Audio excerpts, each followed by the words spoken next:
Non, pas ça. Oui, là c'est mieux. Bonjour à toutes et à tous, aujourd'hui on se retrouve pour une toute nouvelle vidéo. On va parler des détails du développement chaotique et le résultat du jeu Sonic X-treme. On va parler de ce que devait être le jeu à la base, un jeu 2D sur Mega Drive. Après Sonic Knuckles, Sega prépare déjà un nouveau jeu Sonic en 2D. Il ne reste que quelques images et documents visibles sur Sonic Retro. Le concept montrait un Sonic plus lent, plus orienté action et aventure, différent des jeux Sonic habituels. Le jeu s'inspirait aussi du dessin animé Sonic, avec des personnages comme Sally et un univers plus sérieux. Des images du projet existent, plein de niveaux, sprites en développement, concepts d'attaque et quelques écrans de test. Le projet a été abandonné car Sega trouvait que ça ne ressemblait pas assez à Sonic. Aujourd'hui, Sonic 16 reste un prototype mythique. Ensuite arrive Sonic Mars, développé pour la 32X. C'était censé être le premier jeu Sonic en 3D, jouable à deux, avec une cartouche de 16 MO. Mais la 32X fait un flop total, et le projet est transféré sur la Saturn. Sonic Mars évolue, alors petit à petit pour devenir ce qu'on appellera Sonic X-treme. Le jeu est officiellement présenté à l'E3 1996. Il choque tout le monde avec son gameplay fisheye et ses niveaux sphériques à 360 degrés, repris plus tard dans le jeu Sonic Lost World et Mario Galaxy. Alors maintenant, on sait tous que Mario Galaxy, en soi les gars, c'est basé de Sonic X-treme. Du coup, Sonic Lost World n'est pas une copie de Mario Galaxy, et Mario Galaxy c'est une copie de Sonic X-treme. Et ouais, Nintendo, ils ont pas été débiles, ils ont attendu que le jeu ils étaient annulés et tout. Bah, vous voyez, vous voyez. Bon, sérieusement, reparlons du jeu, et, qui est un mélange de 3D et de sprite 2D. Beaucoup trouvent ça bizarre, mais ambitieux. De base, l'histoire devait se baser sur la série d'animation de Sonic, avec le professeur Gazebo et sa fille Tiara, qui sont les gardiens des 6 anneaux magiques, de l'ordre et de l'art ancien de la Backforge. Gazebo et Tiara craignent que le docteur Robotnik ne s'empare des anneaux, et font appel à Sonic pour les récupérer à vol. Le docteur Robotnik enlève Gazebo après la demande d'aide de ce dernier auprès de Sonic, obligeant le héros à récupérer les anneaux et libérer le professeur. On devait avoir Sonic, Tails, Knuckles et Tiara de joie, et Metal Sonic et Knack qui sont les boss du jeu, et Sally Acorn qui devait être intégré au jeu.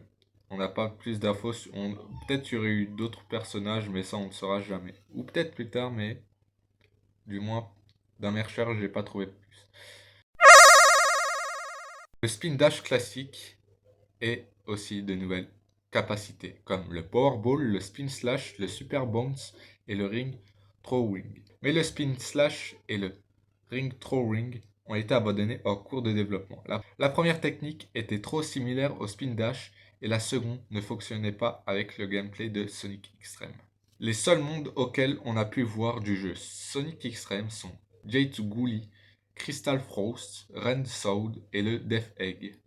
Et sans doute deux autres mondes, mais très peu avancés, comme Metal Blade où on a juste une musique, et Blue Ocean avec une musique et une preview. L'équipe voulait utiliser la technologie de Night into Dream pour avancer plus vite. Yuji Naka refuse moteur en assembleur impossible à adapter et il n'était pas d'accord pour le partager. La rumeur dit qu'il aurait menacé de partir, mais il a démenti.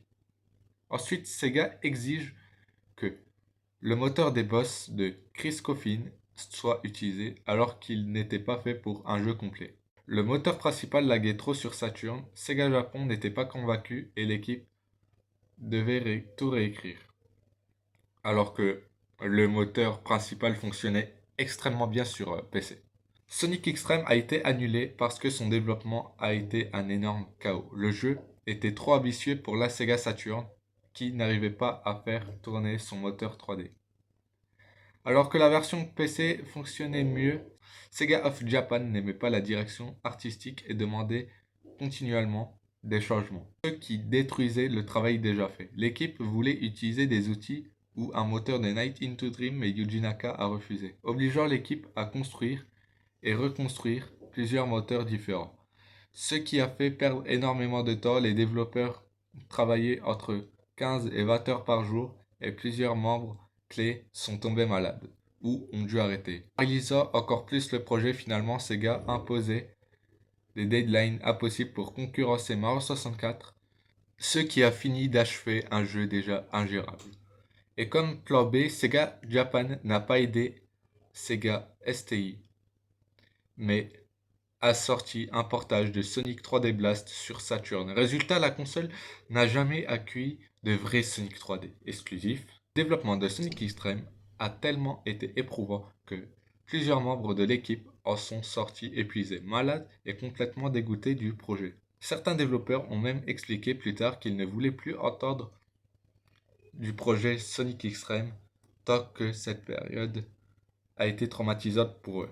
L'annulation de Sonic Extreme est considérée comme l'une des causes de l'échec de la Saturn. Les fans attendaient un vrai Sonic en 3D après les sorties de Crash Bandicoot et Super Mario 64. Comme Sonic Extreme a été annulé, la Saturn n'a jamais eu de véritable Sonic exclusive en 3D. Seulement quelques portages et compilations Sonic 3D Blast, Sonic Jam et encore Sonic Air. Chris Sen, l'un des créateurs de Sonic Extreme, aurait mis des VHS de gameplay des 4 mondes que j'ai parlé juste avant. Il a également créé un site auquel il y a tout ce qui a été fait sur ce projet durant ces 3 ans de développement.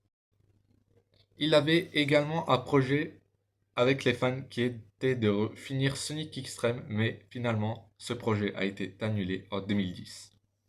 En 2015, des membres du fansite Sonic Retro récupèrent les codes sources de Sonic Extreme et créent une version jouable compatible avec les ordinateurs modernes. La première version publiée contient seulement un niveau. Et en 2020, il y a une nouvelle version avec 4 niveaux jouables et également une version Saturn du jeu.